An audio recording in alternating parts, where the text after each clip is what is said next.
ಮತ್ತಾಯನು ಬರೆದ ಸುವಾರ್ತೆ. ಯೇಸು ಪರ್ವತದ ಮೇಲೆ ಮಾಡಿದ ಪ್ರಸಂಗವು. ಆತನು ಆ ಜನರ ಗುಂಪುಗಳನ್ನು ಕಂಡು ಬೆಟ್ಟವನ್ನೇರಿ ಕೂತುಕೊಂಡ ತರುವಾಯ ಆತನ ಶಿಷ್ಯರು ಆತನ ಬಳಿಗೆ ಬಂದರು. ಆತನು ಅವರಿಗೆ ಉಪದೇಶ ಮಾಡಿ ಹೇಳಿದ್ದೇನೆಂದರೆ, ಆತ್ಮದಲ್ಲಿ ಬಡವರಾಗಿರುವವರು ಧನ್ಯರು, ಪರಲೋಕ ರಾಜ್ಯವು ಅವರದು. ದುಃಖಪಡುವವರು ಧನ್ಯರು, ಅವರು ಸಮಾಧಾನ ಹೊಂದುವರು. ಶಾಂತರು ಧನ್ಯರು, ಅವರು ಭೂಮಿಗೆ ಬಾಧ್ಯರಾಗುವರು.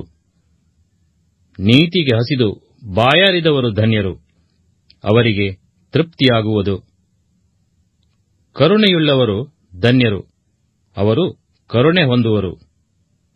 ನಿರ್ಮಲ ಚಿತ್ತರು ಧನ್ಯರು, ಅವರು ದೇವರನ್ನು ನೋಡುವರು.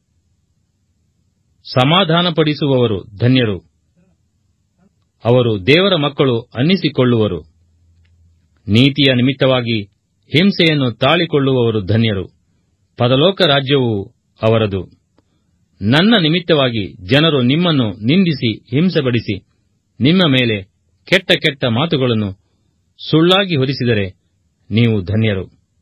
ಸಂತೋಷಪಡಿರಿ, ಉಲ್ಲಾಸಪಡಿರಿ, ಪರಲೋಕದಲ್ಲಿ ನಿಮಗೆ ಬಹಳ ಫಲ ಸಿಕ್ಕುವುದು.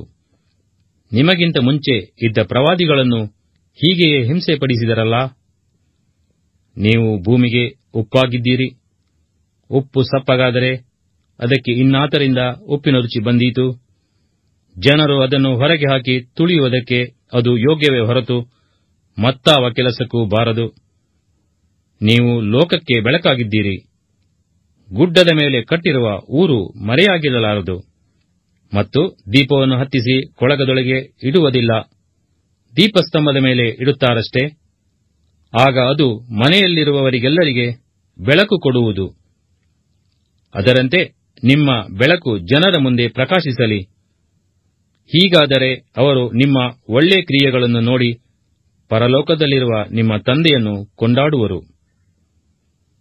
ಮೋಶೆಯ ಧರ್ಮಶಾಸ್ತ್ರವನ್ನಾಗಲಿ ಪ್ರವಾದಿಗಳ ವಚನಗಳನ್ನಾಗಲಿ ತೆಗೆದುಹಾಕುವುದಕ್ಕೆ ನಾನು ಬಂದೆನೆಂದು ನೆನೆಸಬೇಡಿರಿ. ತೆಗೆದುಹಾಕುವುದಕ್ಕೆ ಬಂದಿಲ್ಲ, ನೆರವೇರಿಸುವುದಕ್ಕೆ ಬಂದಿದ್ದೇನೆ.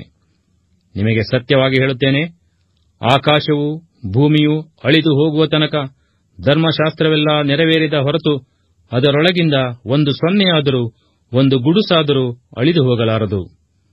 ಆದುದರಿಂದ ಈ ಸಣ್ಣ ಸಣ್ಣ ಆಜ್ಞೆಗಳಲ್ಲಿಯಾದರೂ ಒಂದನ್ನು ಮೀರಿ ಜನರಿಗೂ ಹಾಗೆ ಮೀರುವುದಕ್ಕೆ ಬೋಧಿಸುವವನು ಪರಲೋಕ ರಾಜ್ಯದಲ್ಲಿ ಬಹಳ ಚಿಕ್ಕವನೆನಿಸಿಕೊಳ್ಳುವನು. ಆದರೆ ತಾನೇ ಆ ಆಜ್ಞೆಗಳಂತೆ ನಡೆದುಕೊಂಡು ಜನರಿಗೂ ಹಾಗೆ ನಡೆಯಬೇಕೆಂದು ಬೋಧಿಸುವನು ಪರಲೋಕ ರಾಜ್ಯದಲ್ಲಿ ದೊಡ್ಡವನೆನಿಸಿಕೊಳ್ಳುವನು. ನಿಮ್ಮ ನೀತಿಯು ಶಾಸ್ತ್ರಿಗಳ ಮತ್ತು ಫರಿಸಾಯರ ನೀತಿಗಿಂತಲೂ ಹೆಚ್ಚಿನದಾಗದಿದ್ದರೆ ನೀವು ಪರಲೋಕ ರಾಜ್ಯದಲ್ಲಿ ಸೇರಲಾರಿರಿ ಎಂದು ನಿಮಗೆ ಹೇಳುತ್ತೇನೆ. ನರಹತ್ಯೆ ಮಾಡಬಾರದು, ನರಹತ್ಯೆ ಮಾಡುವವನು ನ್ಯಾಯ ವಿಚಾರಣೆಗೆ ಗುರಿಯಾಗುವನೆಂದು ಹಿರಿಯರಿಗೆ ಹೇಳಿಯದೆ ಎಂದು ಕೇಳಿದ್ದೀರಷ್ಟೇ. ಆದರೆ ನಾನು ನಿಮಗೆ ಹೇಳುವುದೇನೆಂದರೆ, ತನ್ನ ಸಹೋದರನ ಮೇಲೆ ಸಿಟ್ಟುಗೊಳ್ಳುವ ಪ್ರತಿ ಮನುಷ್ಯನು ನ್ಯಾಯ ವಿಚಾರಣೆಗೆ ಗುರಿಯಾಗುವನು. ತನ್ನ ಸಹೋದರನನ್ನು ನೋಡಿ ಛೀ ನೀಚ ಅನ್ನುವವನು ನ್ಯಾಯಸಭೆಯ ವಿಚಾರಣೆಗೆ ಒಳಗಾಗುವನು. ಮೂರ್ಖ ಅನ್ನುವವನು ಅಗ್ನಿ ನರಕಕ್ಕೆ ಗುರಿಯಾಗುವನು. ಆದ ಕಾರಣ ನೀನು ನಿನ್ನ ಕಾಣಿಕೆಯನ್ನು ಯಜ್ಞವೇದಿಯ ಹತ್ತಿರಕ್ಕೆ ತಂದಾಗ ನಿನ್ನ ಸಹೋದರನ ಮನಸ್ಸಿನಲ್ಲಿ ನಿನ್ನ ಮೇಲೆ ಏನೋ ವಿರೋಧವದೆ ಎಂಬುದು ನಿನ್ನ ನೆನಪಿಗೆ ಬಂದರೆ ನಿನ್ನ ಕಾಣಿಕೆಯನ್ನು ಆ ಯಜ್ಞವೇದಿಯ ಮುಂದೆಯೇ ಬಿಟ್ಟು ಹೋಗಿ ಮೊದಲು ನಿನ್ನ ಸಹೋದರನ ಸಂಗಡ ಒಂದಾಗು. ಆಮೇಲೆ ಬಂದು ನಿನ್ನ ಕಾಣಿಕೆಯನ್ನು ಕೊಡು. ನಿನ್ನ ವಾದಿಯ ಸಂಗಡ ಇನ್ನೂ ದಾರಿಯಲ್ಲಿರುವಾಗಲೇ ಅವನ ಕೂಡ ಬೇಗ ಸಮಾಧಾನ ಮಾಡಿಕೋ.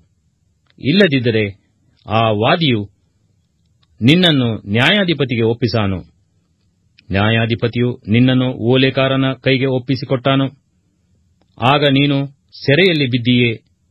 ನೀನು ಒಂದು ಕಾಸನ್ನಾದರೂ ನಿಲ್ಲಿಸಿಕೊಳ್ಳದೆ ಎಲ್ಲ ಸಲ್ಲಿಸುವ ತನಕ ಅಲ್ಲಿಂದ ಬರುವುದೇ ಇಲ್ಲ ಎಂದು ನಿನಗೆ ಸತ್ಯವಾಗಿ ಹೇಳುತ್ತೇನೆ.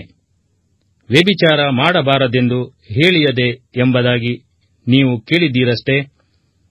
ಆದರೆ ನಾನು ನಿಮಗೆ ಹೇಳುವುದೇನೆಂದರೆ, ಪರಸ್ತ್ರೀಯನ್ನು ನೋಡಿ ಮೋಹಿಸುವ ಪ್ರತಿ ಮನುಷ್ಯನು ಆಗಲೇ ತನ್ನ ಮನಸ್ಸಿನಲ್ಲಿ ಆಕೆಯ ಕೂಡ ವ್ಯಭಿಚಾರ ಮಾಡಿದವನಾದನು. ನಿನ್ನ ಬಲಗಣ್ಣು ನಿನ್ನನ್ನು ಪಾಪದಲ್ಲಿ ಸಿಕ್ಕಿಸುವುದಾದರೆ ಅದನ್ನು ಕಿತ್ತು ಬಿಸಾಟುಬಿಡು. ನಿನ್ನ ದೇಹವೆಲ್ಲ ನರಕದಲ್ಲಿ ಬೀಳುವುದಕ್ಕಿಂತ ಅವಯವಗಳಲ್ಲಿ ಒಂದು ಹೋಗುವುದು ನಿನಗೆ ಹಿತವಲ್ಲವೇ? ನಿನ್ನ ಬಲಗೈ ನಿನ್ನನ್ನು ಪಾಪದಲ್ಲಿ ಸಿಕ್ಕಿಸುವುದಾದರೆ ಅದನ್ನು ಕಡಿದು ಬಿಸಾಟುಬಿಡು. ನಿನ್ನ ದೇಹವೆಲ್ಲ ನರಕದಲ್ಲಿ ಬೀಳುವುದಕ್ಕಿಂತ ಅವಯವಗಳಲ್ಲಿ ಒಂದು ಹೋಗುವುದು ನಿನಗೆ ಹಿತವಲ್ಲವೇ? ಇದಲ್ಲದೆ ತನ್ನ ಹೆಂಡತಿಯನ್ನು ಬಿಟ್ಟು ಬಿಡುವವನು ಆಕೆಗೆ ತ್ಯಾಗಪತ್ರವನ್ನು ಕೊಡತಕ್ಕದ್ದೆಂದು ಹೇಳಿಯದೆಯಷ್ಟೇ.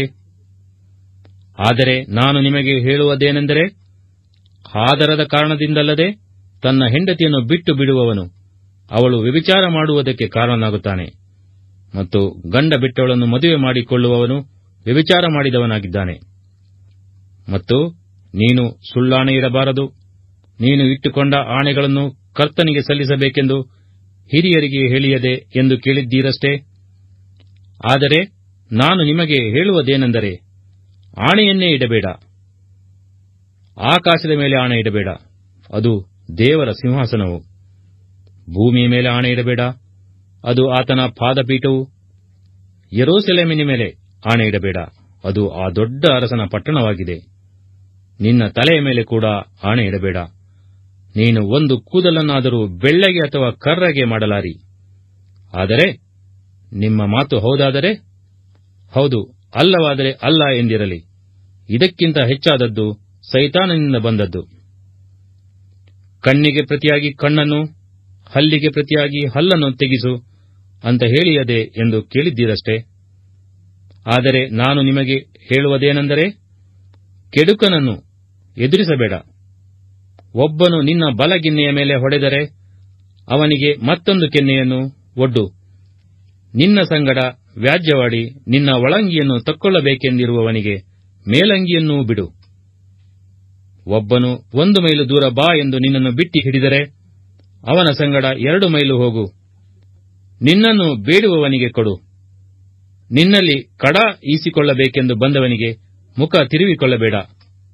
ನಿನ್ನ ನೆರೆಯವನನ್ನು ಪ್ರೀತಿಸಿ ನಿನ್ನ ವೈರಿಯನ್ನು ಹಗೆ ಮಾಡಬೇಕೆಂದು ಹೇಳಿಯದೆ ಎಂಬುದಾಗಿ ಕೇಳಿದ್ದೀರಷ್ಟೇ.